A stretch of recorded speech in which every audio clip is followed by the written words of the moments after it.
Bismillahirrahmanirrahim. Alhamdulillah.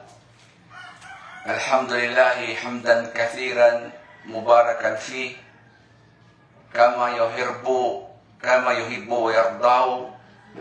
Wa ashhadu an la ilaha illallah wahdahu la syarika lah. Wa ashhadu anna Muhammadan abduhu wa rasuluh sallallahu alaihi wa ala alihi wa sahbihi wa man tabi'ahum bi ihsanin ila yaumiddin. Amma ba'd. Ang lahat ng papuri at pasasalamat, pagbabalik loob ay sadyang naukol lamang sa Panginoong Allah subhanahu wa ta'ala nang siyang tunay na dakilang tagapaglikha. Purihin natin at pasasalamatan ang dakilang tagapaglikha, ang Panginoong Allah subhanahu wa ta'ala, sa mga biyaya na kanyang ipinagkaloob sa atin. Lahat ng ito ay nagmumula sa Kanya. Tayo sumasaksi na walang ibang Diyos, walang ibang Panginoon na karapat-dapat sambahin, kundi ang nag-iisang tunay na Diyos, ang Panginoong Allah subhanahu wa ta'ala. At tayo din ay sumasaksi na ang pinakahuling propeta ay ang mahal na propeta Muhammad sallallahu alaihi wasallam. Mga mahal na kapatid sa Islam, atin kayong babatiin ng pandaigdigan nating pagbati ng lahat ng mga propeta. Assalamualaikum warahmatullahi wabarakatuh. At atin ding babatiin ang ating mga ginigiliw na mga kababayan, na mga hindi pa Muslim, na magandang umaga sa inyong lahat at magandang tanghali, hapon at gabi, saan man kayo naroroon dito sa lupalop ng mundo. Ngayon, dito tayo ngayon sa ating Islamic Center, ang Mersna Da'wa Islamic Center, na kung saan tayo ay magbibigay ng kaunting kaalaman o aral sa ating pananampalataya. Samantalahin natin habang tayo ay binigyan pa ng Allah subhanahu wa ta'ala ng pagkakataon. Binigyan pa tayo ng buhay. Kaya samantalahin, mag-unahan tayo sa paggawa ng kabutihan, at ang dawa ay malaking kabutihan at malaking ibada ito. So ngayon, ang ating nais na ibabahagi sa mga sandaling ito ay patungkol sa pagsamba or ibada. Dahil ang pagsamba sa Islam ay napakalawak ang kahulugan nito. No? Hindi katulad sa Kristyanismo na pagsamba nila ay yan lang nakikita natin na pumupunta sa simbahan, magawa ng mga gawain na pang-espiritual. Yan ang alam ng mga kababayan nating mga hindi Muslim pagdating sa pagsamba. Pupunta lang ng simbahan, tapos magsama-sama, nagawa ng mga spiritual na mga gawain. Yun ang ibada o pagsamba sa kanila. Ngunit sa pananampalatayang Islam, ang pagsamba o ibada, ayon sa ating mga pantas, mga maalam sa Islam, bibigyan din ng taarif ito, pagpakahulugan sa Syar'an o sa pangrelihiyon sa Islam. Ang ibada o ang pagsamba, sabi ng ating mga pantas, tulad ni Shaykhul Islam Ibn Taymiyyah, sabi niya, al-ibada hiya ismun jami'un likulli ma yuhibbuhu wa yardahu min al-af'al wal aqwal wal a'mal ad-dahira wal batina. Yun ang pagsamba sa Islam. Ang kahulugan dito, sabi ng ating mga pantas, ang pagsamba ay pangalan o mga pangalan na binubuo ng lahat ng naiibigan at minamahal ng ating dakilang tagapaglikha, ang Allah subhanahu wa ta'ala. Lahat ng uri na kanyang kinalulugdan sa ating mga ginagawa, ito man ay sa ating salita, lumabas sa bibig natin, nakalugod-lugod o minamahal ng Allah, ng Panginoong Diyos, At mula sa ating mga gawain natin na kinalulugdan at minamahal ng Diyos o ng Panginoong Allah, ito man ay lantaran o nakikita, o ito man ay nakatago or lingid, ito ay pagsamba. Ito ay pagsamba. So, malinaw sa Islam na ang pagsamba ay mula sa ating mga pananalita, mula sa ating mga ginagawa, na ito'y kalugod-lugod o kamahal-mahal sa ating Panginoon, ang Allah subhanahu wa ta'ala. Taliwas sa ibang mga relihiyon na ang pagsamba nila ay napakapayak ang kahulugan. Yung nakikita lang nila na pupunta ng simbahan, nasa kapilya, gumagawa ng mga ritual, nagawa, yun lang ang pagsamba na alam nila. Pero sa Islam, lahat ng ginagawa natin na kalugod-lugod, kamahal-mahal sa atin ng Diyos, mula sa ating pananalita, mula sa ating mga gawa, basta naiibigan niya, ito ay pagsamba. Kaya sa Islam, ang sinasamba naming mga Muslim ay ang tunay at tangi na tagapaglikha. Yun ang sinasamba namin. Kung sino ang tunay na Diyos na lumikha sa lahat, lumikha sa kalangitan, sa kalupaan, sa ating lahat, siya lang ang sinasamba naming mga Muslim. Ang tagapaglikha, ang Panginoong Allah. Iyaka na'budu wa iyaka nasta'in. Siya lang ang sinasamba namin, ang tunay na dakilang tagapaglikha, ang Panginoong Allah. Wala nang iba pa.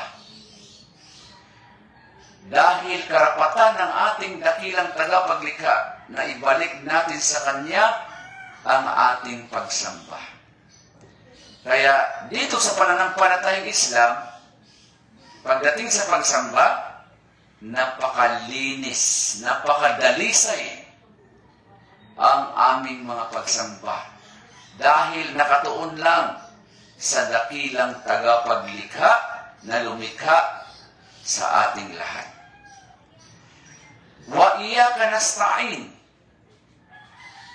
At yung paghingi namin ng tulong bilang mga Muslim ay direct lang kami sa dakilang tagapaglikha. Siya lang ang aming sinasamba at hinihingian ng tulong. Kaming mga Muslim, hindi kami humihingi ng tulong sa mga Diyos-Diyosan, sa mga ribulto, sa mga larawan. O sino mang tao, unang-una ang paghingi namin ng tulong para sa Allah. Walang masama kung hihingi ng tulong sa mga tao, pero unahin natin ang paghingi ng tulong sa dakilang tagapaglikha, sa nag-iisang Diyos na lumalang sa atin. Sa Kanya muna tayo hihingi ng tulong bago sinumang mga tao dyan. Ngunit sa pagsamba, hindi pwede na tayo ay sumamba sa mga nilikhang bagay. Dapat ang pagsamba natin, mga kababayan, lalo sa mga Kristiyano, ay diretso lang sa dakilang tagapaglikha. Bakit?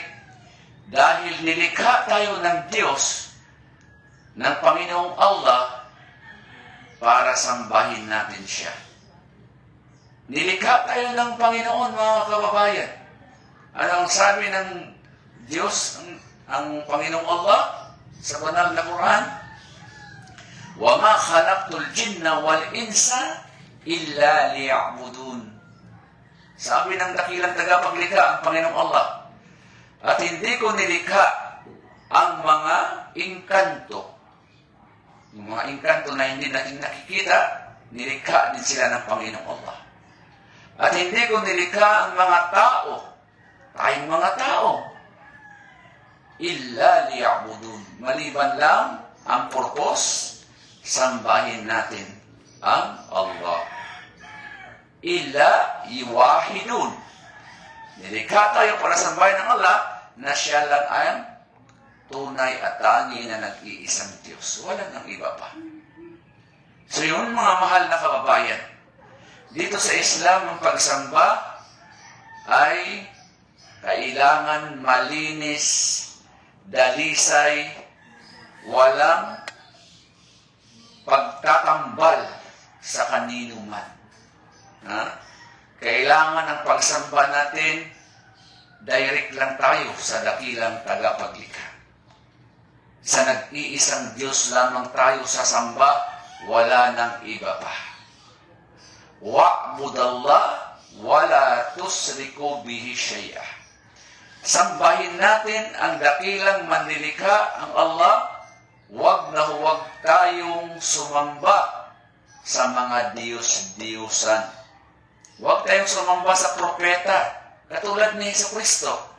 Si Jesus ay propeta. Isinugo lamang. Kaya hindi siya nararapat sambahin. Kundi, kung sino ang sinamba ni Jesus, dahil sa kanyang panahon, malinaw na siya ay sumasamba, si Jesucristo nananalangin, umiiyak, humihingi ng tulong doon sa itaas na nagsugo sa kanya, sa nag-iisang Diyos, dapat yun ang sasambahin natin, mga mahal na kababayan. Dahil kung ating babalikan ang mga katuruan ni Jesucristo, ay itinuturo naman niya na ang kaligtasan ay sa pagsamba lamang at pagkilala lamang sa nag-iisang Diyos. Di ba sinabi ni Jesucristo sa Juan 17, talatang 3, na ito na nga ang buhay na walang hanggan, na ikaw na ay aming makilala bilang nag-iisang tunay na Diyos.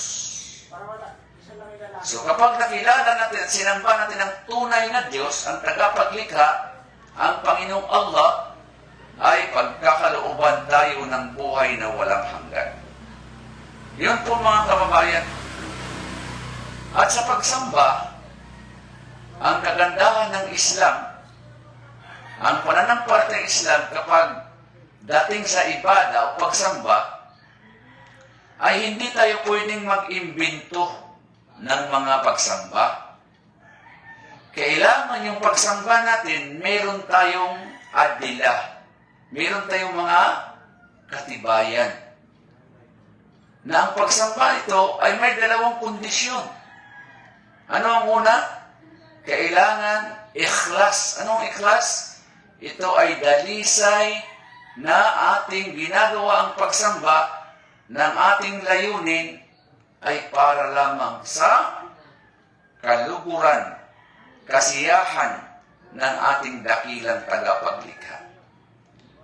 Sa Islam, pinagbabawal ang pagsamba ng pakitang tao na sumamba tayo tapos para lang sa isang bagay o sa isang tao, para sabihin tayo ay reliyoso, hindi yan matatanggap dito sa pananampalatayang Islam. Dahil kailangan ang ating pagsamba ay dalisay na para lamang sa Allah, para lamang sa nag-iisang tagapaglikha. Ano ang sabi ng ating dakilang tagapaglikha na si Allah? وَمَا أُمِرُوا إِلَّا لِيَعْبُدُوا اللَّهَ مُخْلِصِينَ لَهُ الدِّينَ. Sabi ng ating dakilang tagapaglikha na si Allah, at hindi ko kayo pinag-utusan na sumamba sa akin, maliban na kayo ay dalisay, malinis ang inyong mga intensyon na ang pagsamba ninyo ay inalay lamang sa akin. Taliwas sa ibang relihiyon, bali, comparison lang sa mga hindi Muslim, yung pagsamba nila ay hindi nauukol sa dakilang tagapaglikha. Bagkus, ang pagsamba nila ando doon kay Jesucristo. na anak ni Maria, doon sila nanalangin, doon sila nagdarasal, nandoon sa mga rebulto, doon sila nagsusumamo, doon sila humihingi ng tulong sa mga santo. Yan po ay hindi tatanggapin ng ating dakilang tagapaglikha. Sapagkat yan ay napakalaking kasalanan na kapag ginawa ng isang tao sa kabilang buhay, ang kanyang hantungan ay apoy sa impyerno. Bakit? Dahil sinabi ng ating dakilang tagapaglikha, mga mahal naming mga magulang, mga kaibigan ng mga hindi pa Muslim, sabi ng ating dakilang tagapaglikha na si Allah, innahu may yusrik billah, faqad harramallahu alayhi al-jannata, wa ma'wahu an-nar, wa ma lidh-dhalimina min ansar. Ano ang sabi ng ating Panginoong tagapaglikha? Sabi niya sa malapit na kahulugan, at ang sinumang nagtambal ng pagsamba sa dakilang Allah na tagapaglikha, sa tunay na Diyos, ay magiging bawal sa Kanya ang kaharian ng Diyos sa paraiso.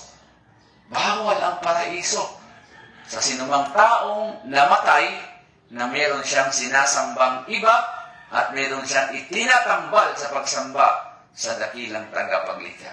Katulad ng pagsamba kay Jesucristo na ginagawa ng maraming tao. Si Jesucristo sa panahon niya, kailanman hindi nagturo na sambahin ang kanyang sarili. Wala tayong mababasa, maging sa Biblia. Kahit isang sitas na lumabas sa bibig ni Kristo, sinabi niya, ako'y Diyos, ako'y sambahin, wala tayong makikita niyan. Mamuti na lang yung mata natin sa kakabasa sa Biblia. Walang sinabi si Jesus na sambahin siya.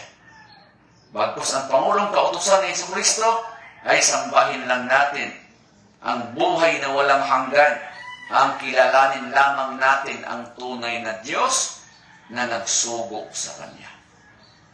So, sugo, propeta lamang si Jesus. At yung tunay na Diyos, yung nagsugo sa Kanya.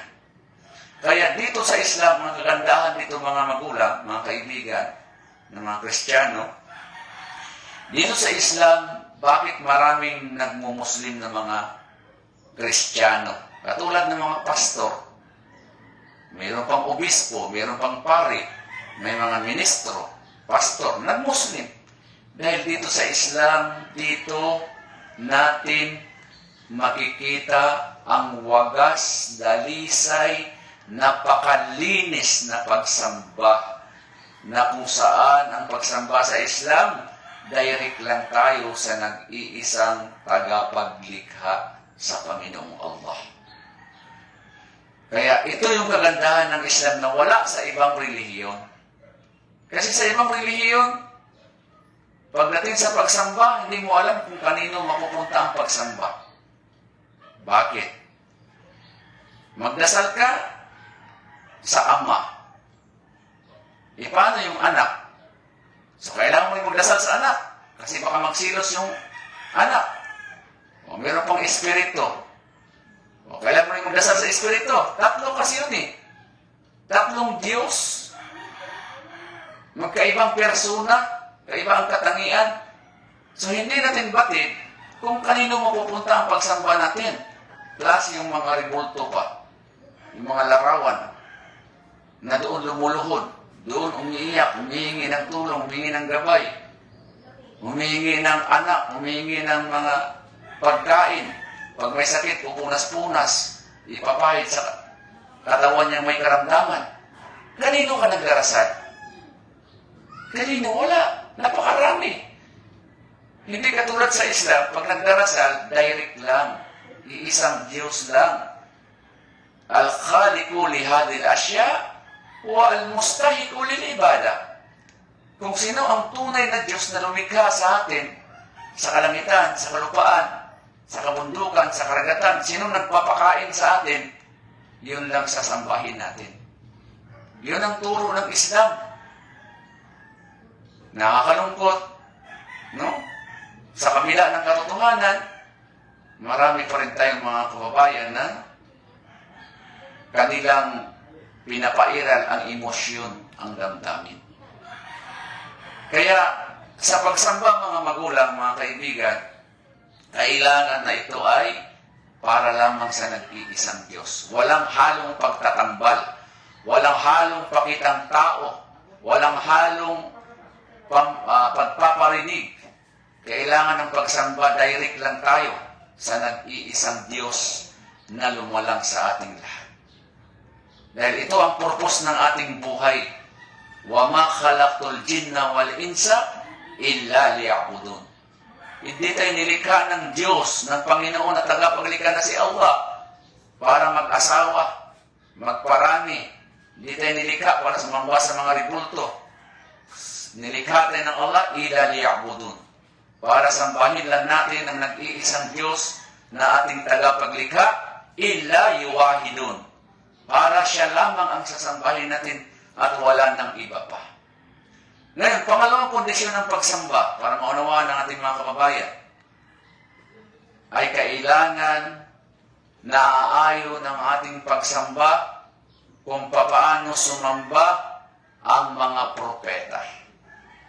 Ang mga propeta, katulad ni Jesus Christ, Prophet Muhammad, Prophet Jesus, Prophet Moises, Abraham, lahat sila ang daan, ang ilaw tungo sa ating kaligtasan.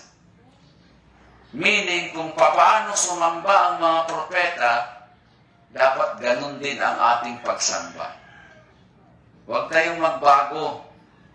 Lahat ng mga propeta sa kanilang pagsamba, makikita natin, maging sa loob ng Biblia, na mga propeta, kapag nagdarasal, nagpapatira pa sila sa lupa. Ang kanilang noo ay nakadikit sa lupa. Yan ang tamang pagsamba.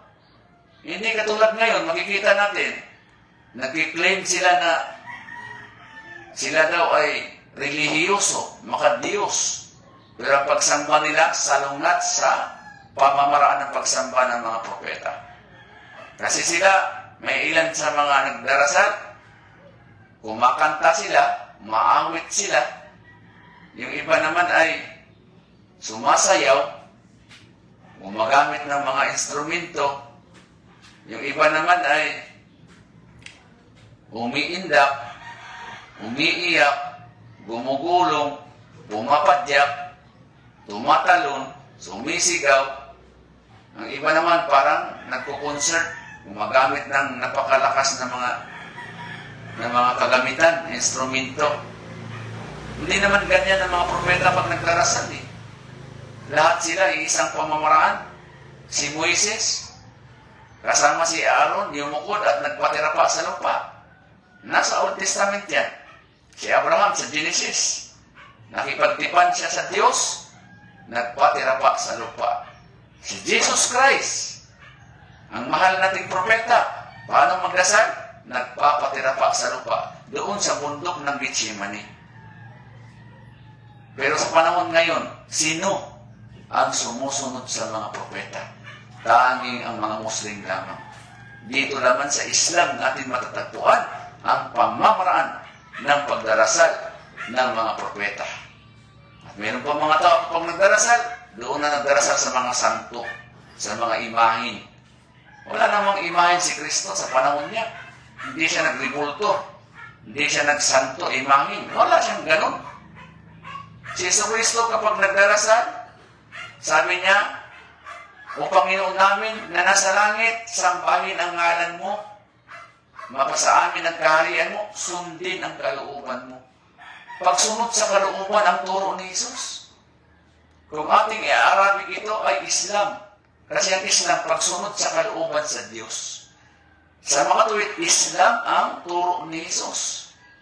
Hindi mo mababasa na litra por litra, Islam, pero yung kahulugan, diwa, ay nandoon, pagsuko sa kalooban sa Diyos. Yun ang turo ni Jesucristo. Sa Arabic, Islam ito, mga kababayan. Kaya sa Islam, napakaganda. Ang dalawang kondisyon sa pagsamba upang matatanggap sa atin ng Diyos ay kailangan ang ating pagsamba, inaalay lang natin doon lang sa tanging tagapaglikha sa nag-iisang Diyos sa Allah.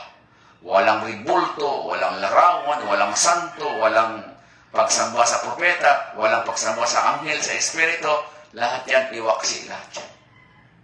At tatanggapin natin, sasambahin natin ang tanging tagapaglikha. Kaya yung pagyakap sa Islam, ang pagmumuslim, napakadali lang. Walang lubluban. Kailangan lang iwaksi natin, tanggalin natin ang mga sinasamba natin dati. At natanggapin natin na ang Allah lamang ang siyang tunay na Diyos na dapat nating sambahin. Sinabi nga ng Panginoong Allah, ng dakilang tagapaglikha sa banal na Quran, Qul inna salati wa nusuki wa mahyaya wa mamati lillahi rabbil alamin. Ibig sabihin, sabi ng Panginoon Diyos si Allah, katotohanan ang inyong pagdarasal. Kapag nagdarasal ka na hindi para sa Allah, never niyang tatanggapin yan sa kabilang buhay. Kailangan yung ating pagdarasal, pagsamba, direct lang sa Allah. Walang tagapamagitan, walang mediator, walang sino-sinong mga tinatawagan ng mga ribulto, larawan, santo dyan. Wala. Direct tayo sa Allah. Wanusuki. Ito yung hindi naintindihan ng marami ating mga kababayan. Akala nila yung pagsamba ay yung pupunta sa simbahan lang. Sa Islam, lahat ng bagay na ito'y kalugod-lugod sa Allah, pagsamba. Yung pag-aalay, halimbawa, nusuk, yung pamamanata, dapat yung pag-aalay natin, hindi tayo mag-aalay sa ribulto, hindi tayo mag-aalay sa mga santo. Bawal po yun, malaking kasalanan yun. Shirk yun, pagtatambal yun. Na mag-aalay ka ng pagkain, diyan sa santo. Sa mga inkanto, magkatay ng manok. Kung ano man ang kakatayin, ialay sa inkanto, balite, sa ilog, kung saan man dyan. Yan po ay napakalaking kasalanan. Man dabaha li ghayrillah, fahuwa shirk. Sino man ang nagkatay, nag-alay ng maliban pa sa Allah, nakagawa siya ng malaking pagtatambal sa Allah. Yun ang hindi alam ng ating mga kababayan. Nag-alay sila ng mga pagkain sa mga puntod, sa mga patay. Yan po ay malaking kasalanan. Kasi ang ating pag-aalay, pamamanata, ay lillah, para lang sa Allah. Ang ating buhay, hindi para sa kung kani-kanino, para lamang sa Allah. Ang ating kamatayan, lillahi rabbil alamin. So yun ang kagandahan sa Islam. Dito, sa Islam, ang pagsamba, hindi lang isang bisis sa isang linggo. Kasi ako bilang isang dating Kristiyano, na naturo sa simbahan, magsimba lang linggo, isang oras pa. Halos hindi pa magawa ng karamihan. Isang linggo, isang oras, imagine. Saka mo alalahanin ang dakilang tagapaglikha. Sa Islam, araw-araw 5 beses kami may obligadong pagdarasal. Bukod sa 5 beses na obligado, meron pa kaming voluntaryong pagdarasal, sunnah. At bukod pa doon, may mga dua pa kami. Yung panalangin na anytime, pwede kaming manalangin sa Allah. Pwede kaming humingi sa Kanya ng mga ating mga pangailangan. Pero, ang obligadong pagdarasal, 5 beses ito sa loob ng isang araw. So, ganun ka relihiyoso ang mga Muslim. Ganun ka hangarin ng bawat Muslim pagdating sa pagsamba, na talagang naglalaan kami ng oras, panahon, na kailangan nating palagi ang alalahanin ang ating Panginoong tagapaglikha. Na kung saan sinabi ng Allah, wa inna salati lidikri. Innani ana Allah, la ilaha illa ana, fa'budni wa aqimi salata li dhikri. At mag-alay ng palagiang pagdarasal bilang pasasalamat sa akin.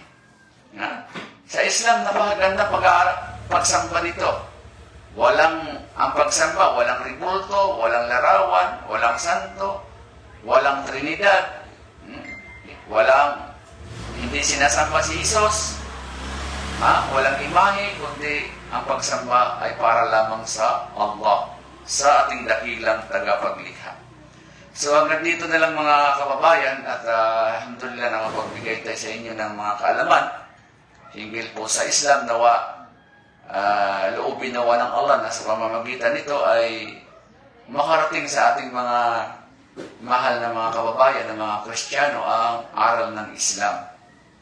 Kasi yun po ang tungkulin namin mga Muslim, ipahayag lamang ang mensahe ng katotohanan, mensahe ng Islam sa mga tao, at ang gabay ay nandoon lamang, ang gabay sa dakilang tagapaglikha si Allah.